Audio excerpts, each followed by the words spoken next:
김민재 선수의 활약 속에 나폴리가 구단 창단 이래 처음으로 UEFA 챔피언스리그 8강 진출에 성공했습니다. 1차전 완승으로 조금은 부담이 덜했기 때문인지 김민재 선수가 이날 경기도 조금은 이례적으로 화끈한 돌파로 슈팅까지 가져가는 모습이 화제가 되기도 했는데요.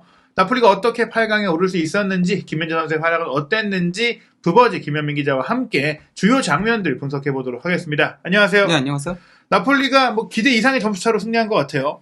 예, 3대0 대승을 거뒀죠. 예. 경기 내용보다도 스코어는 더 나온 경기라고 할 수 있겠는데요.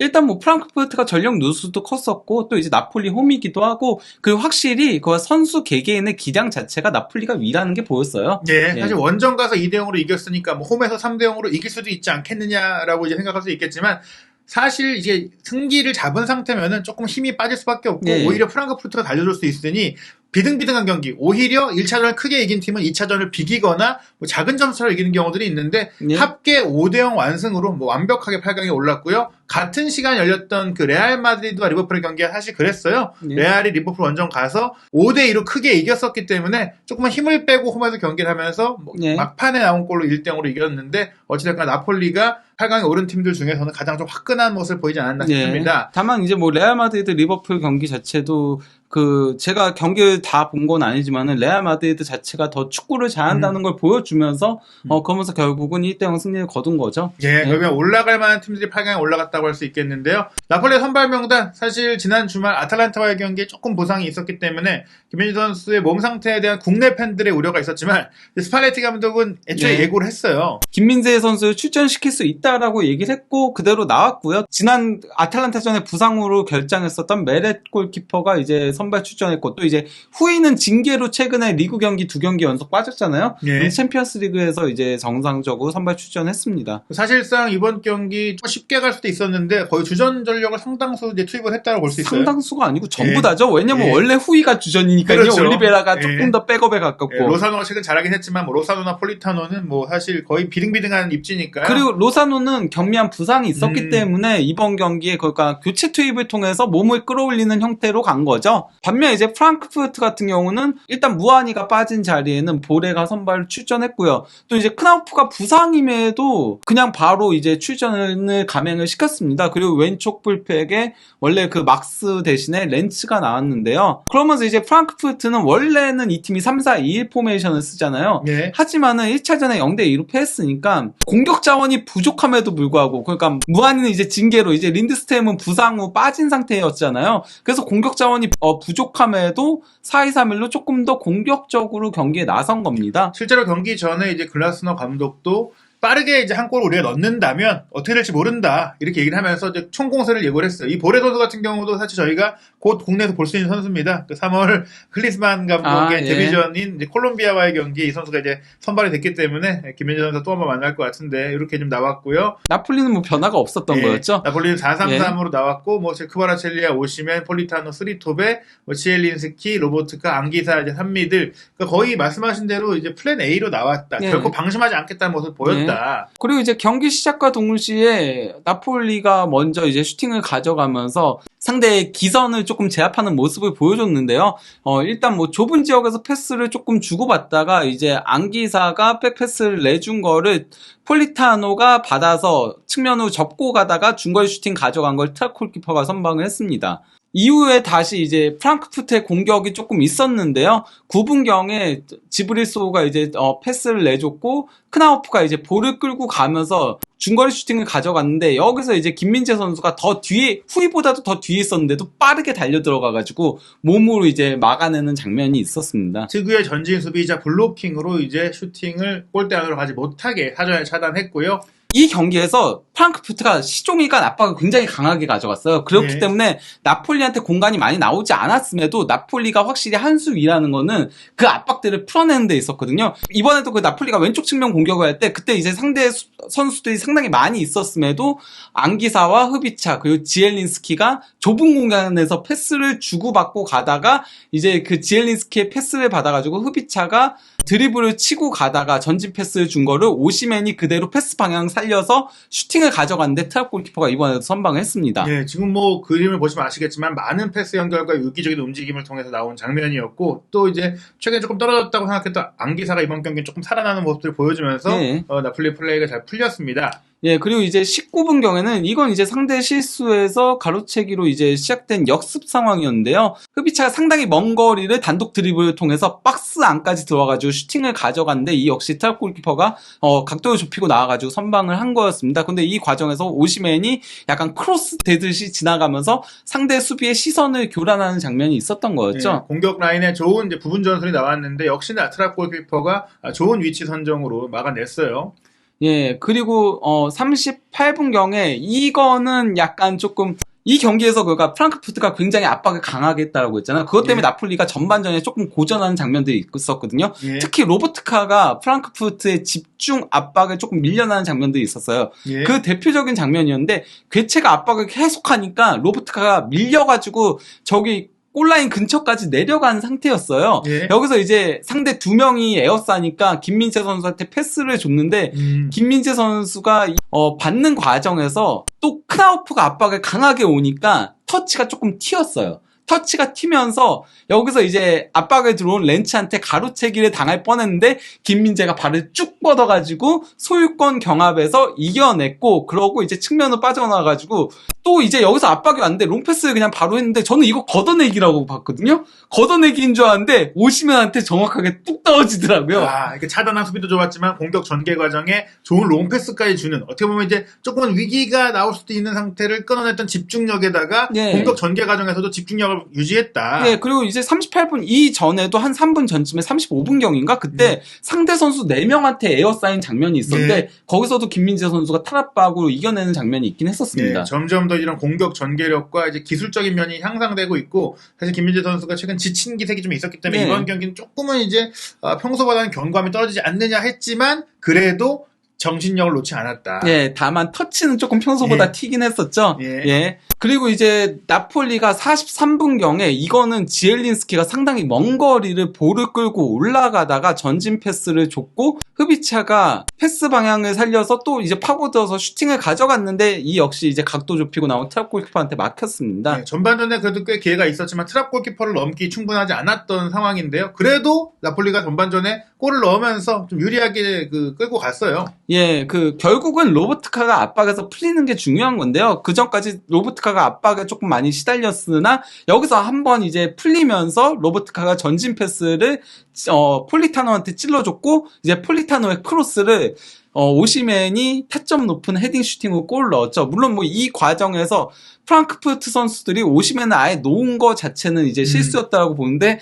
오시맨의 저 타점을 보면은 프랑크푸르트 수비가 붙었어도 골을 넣었을 것 같긴 했어요. 네, 물론 뭐 붙어서 좀 괴롭혀줬다라면 좀 쉽지 않았겠지만 어찌됐거나 채공도 좋았고 타점도 좋았고 헤더 마무리까지 좋았기 네. 때문에 속수무책으로 당했다. 그래서 나폴리가 결국엔 1대0 실질적으로 이제 8강 진출을 확정짓는 골을 넣고 전반전을 마쳤어요. 예, 근데 이제 전반전에 나폴리가 조금 고전했다는 걸 볼 수 있는 게요. 일단 이 왼쪽이 구역별 점유율인데요. 나폴리 수비 진영에서의 구역별 점유율이 31.2%로 상당히 높았어요. 프랑크푸르트 수비 쪽 점유율은 21.7%밖에 되지 않았고요. 즉 나폴리 수비 진영에서 볼이 많이 전개가 됐었다는 얘기거든요. 하지만은 프랑크푸르트는 공격의 마무리가 세밀함이 떨어지다 보니까 아무래도 무안이라던가 린드스템이 빠지면서 그러다 보니까 그쪽에서 볼을 많이 점유하더라도 슈팅까지 거의 가져가지 못했거든요.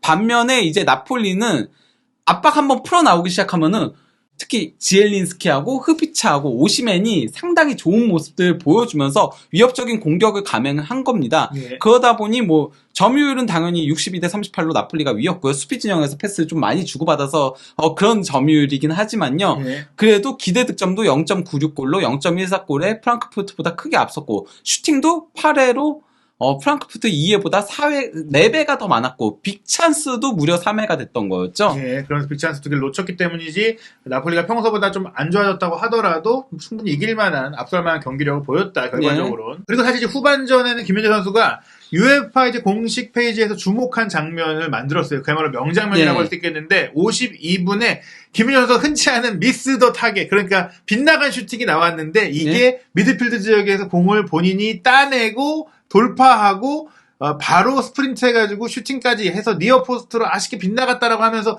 이걸 사진까지 띄어서 보낸 예. 거는 이 장면이 좀 인상적이었다는 얘기예요. 그렇죠. 예. 김민재 선수가 전반전에 조금 터치가 튀면서 실수들이 좀 있었어요. 이번 예. 경기는 확실히 그래도 부상 여파가 있다는 게 보였어요. 이전 예. 경기들보다는 실수들이 있었는데 후반 오니까 확 올라오더라고요. 예. 그러면서 결국 이 장면까지 만들어낸 거거든요. 후반 시작하자마자 일단 폼 자체가 좋아 보였어요. 예. 그러더니만 이 장면을 만들어낸 건데 상대가 패스를 주고받을 때 이것도 김민재가 상당히 뒤에 있었거든요. 예. 근데 엄청 빠른 스피드로 갑자기 와가지고 가로채고서는 드리블로 상대를 제치고 들어가가지고 그래서 이제 페널티 박스 안까지 침투해 들어가서 슈팅을 가져갔는데 예. 역구물을 맞게 된 거였죠. 지금 뭐냐 후방에서 패스가 오는 상태에서 이 선수가 등지고 공을 봤는데 김민재 선수가 벼락같이 득달같이 달려들어와서 따내고 이제 따낸 이후에 로보트카가 공을 주고 받으면서 그대로 쭉 들어가요. 보통 여기서 이제 수비수가 여기까지 오면 네.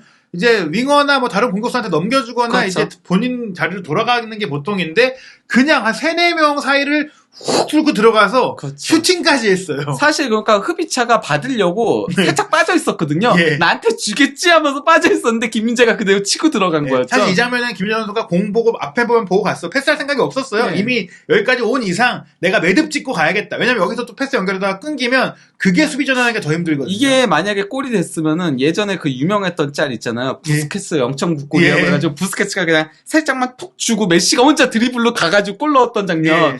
그 장면이 로버트카가 연출할 뻔했죠. 김민재가 혼자 사실상 이건 김민재 단독 드리블이었죠. 예. 로버트카는 그냥 살짝 이렇게 턱 주기만 했으니까. 예. 운전 왼쪽에 치고 들어갔을 때까지 좋았는데 또 수비의 제어도 있었고 사실 트랍 골키퍼가 또 위치를 잘 잡고 안정적으로 맞아요. 흔들리지 않다 보니까 니어 포스트 쪽을 노리긴 했는데 또 왼발이잖아요. 물론 김민재 선수가 양발 다 잘 쓰긴 하는데 그래도 주발이 오른발이다 보니까 왼발 슈팅은 골문 그러니까 옆구물을 때리고 말았다. 지금 보시면 경기장 전체를 시원하게 가로지르는 정말 한 30-40m 정도를 달려 들어온 거고 그렇죠. 출발 시점까지 보면 거의 50-60m를 그냥 전속력으로 뛰었다고 봐야 돼요. 왜냐면 김민재 선수는 수비 진영에 있었거든요. 그렇죠. 수비 진영에서 빠르게 달려와가지고 하프라인 살짝 넘은 지역에서 가로채서 들어간 거였으니까요. 그리고 엄청난 이런 공격을 보여준 효과가 나왔는지 그리고 나서 2분 만에 나폴리가 추가골을 얻게 됩니다. 예, 이 추가골 장면 상당히 멋있었죠. 일단 흡이차가 측면으로 넘겨주는 저 패스도 상당히 예술적이었고요. 그리고 또 이제 여기서 폴리타노가 그 자기 뒤로 돌아 들어가는 디로렌초와 이거는 연습된 거죠 말 네. 그대로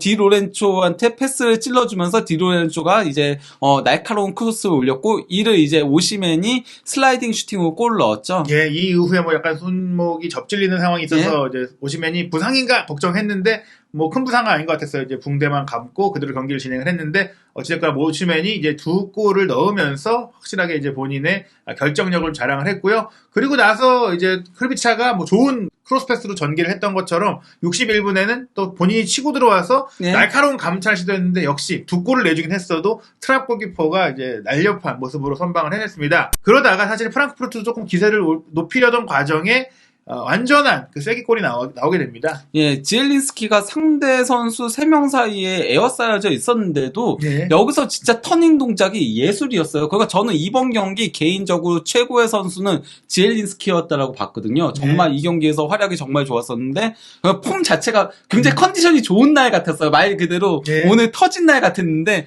터닝 동작을 통해서 이제 파울을 얻어낸 거죠. 말 그대로. 62분에 상대 페널티 에어리어 안에서 이렇게 침착하게 빠져나오다가 다리에 걸려 넘어졌고 예. 이때 이제 오시맨이 한 골만 더 넣으면 헤트트릭이니까 오시맨이 차나 했더니 그냥 본인이 얻은 대로 또 말씀하신 대로 본인이 이 정도로 폼이 좋으면 또 컨디션이 좋으면 한 골 넣어야죠. 지엘린스키가 직접 키커로 나서서 과감하게 가운데로 차가지고 이제 3-0을 만들었습니다. 3-0까지 벌어지니까 합계 스코어가 이제 5-0이잖아요. 솔직히 이 정도면 가능성이 없잖아요. 그렇죠. 탈락할 가능성이 없으니까 스파리트 감독도 이제야 선수들을 빼기 시작했어요. 66분경에 김민재와 이제 폴리타노를 빼고 제스와 로사노를 넣었는데 이거는 그가 두 개의 의미가 다른 의미죠. 일단 김민재를 뺀 이유는 부상 여파도 있고 하니까 이제 보호 차원에서 뺀 거고 반면 이제 로사노가 투입된 거는 이제 부상에서 갓 복귀했으니까 컨디션 점검 차원에서 넣은 거고요. 네, 부담 없는 상황이기 때문에 이제 김민재 선수를 빼고 제주스도 좀 경기를 좀 뛰어서 감각도 유지해야 되고 또 특히 말씀하신 대로 김민재 선수가 매 경기 스프린트를 많이 하면서 소화를 하다 보니 좀 지쳤어요. 이럴 때 좀 쉬게 해줘야 되니까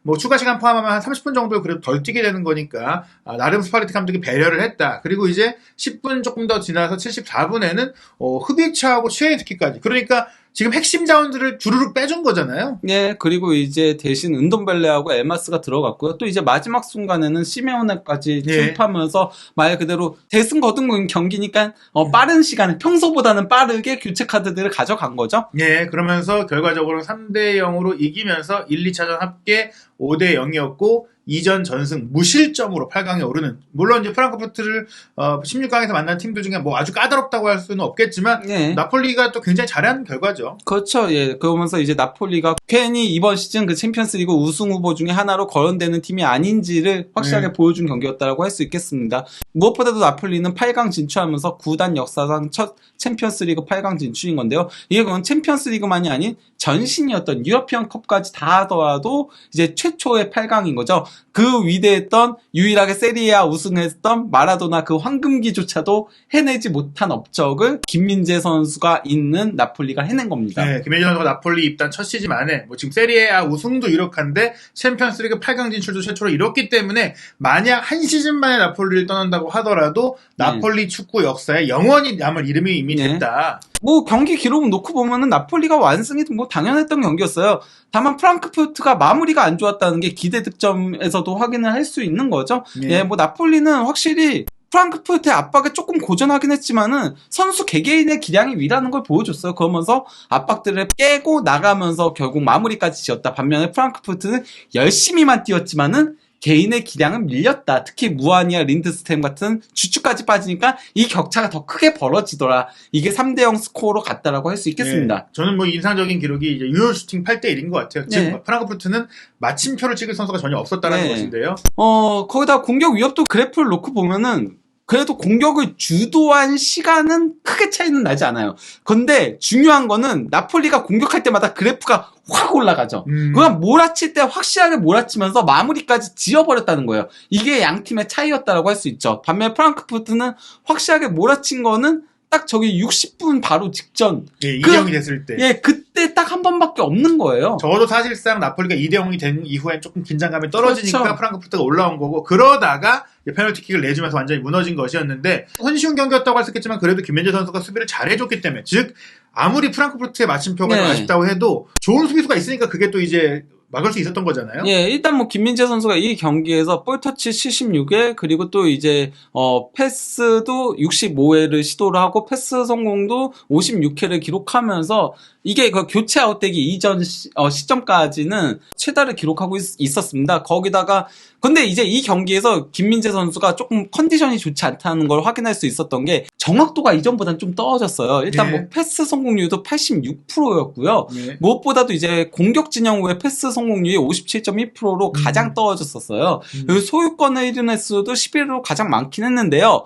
대신 그래도 내가 실수는 좀 있더라도 내 수비로 다 막아내겠다. 이게 보였거든요. 실제 뭐 가로채기 4회로 최다였고요. 슈팅 차단도 2회로 최다였고요. 공중볼 경합도 5회로 최다였고요. 공중볼 성공률도 80%를 기록을 했습니다. 거기다 볼 경합 전체 횟수도 9회로 오시맨 10회에 이어서 두 번째로 많았었고요. 네, 결과적으로는 김민재 선수가 평소보다 조금 힘들어 보였지만 그것은 컨디션 문제일 뿐, 뭐 기량의 문제는 아니다라고 볼 수 있겠습니다. 이제 A매치 크리스만 호에 합류하게 된 김민재 선수인데 한 경기를 더 치르고 옵니다. 3월 19일 일요일 밤 11시 토리노와의 원정 경기인데 뭐 아시다시피 최근에 이제 추격자라고 할 수 있는 인테르도 그렇고 밀란도 그렇고 승리하지 못하면서 스스로 이제 더 이제 나폴리의 조기 우승을 도와주는 그런 꼴이 되고 있어요. 도리어 라치오가 차라리 올라오고 있죠. 예, 나폴리 잡고서 올라오고 있는 중이긴 한데 저는 이대로라면 4월 중순경에는 우승이 확정되지 않을까 개인적으로 생각을 하고 있습니다. 도리어 지금 그 나폴리 입장에서는 리그보다도 챔피언스 리그에 더 집중을 해야 되는 상황이죠. 심지어 뭐 그 나폴리 지역에서는 현재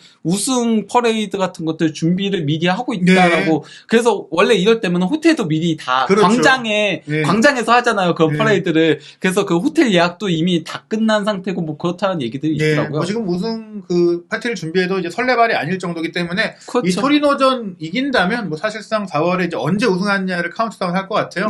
김민재 선수의 엄청난 활약 속에 나폴리 축구사의 새로운 장이 열리고 있는데요. 한준TV에서 계속해서 이어지는 김민재 선수의 이탈리아 정복기 부버지 김현민 기자와 함께하는 상세 분석 확인하시기 바랍니다.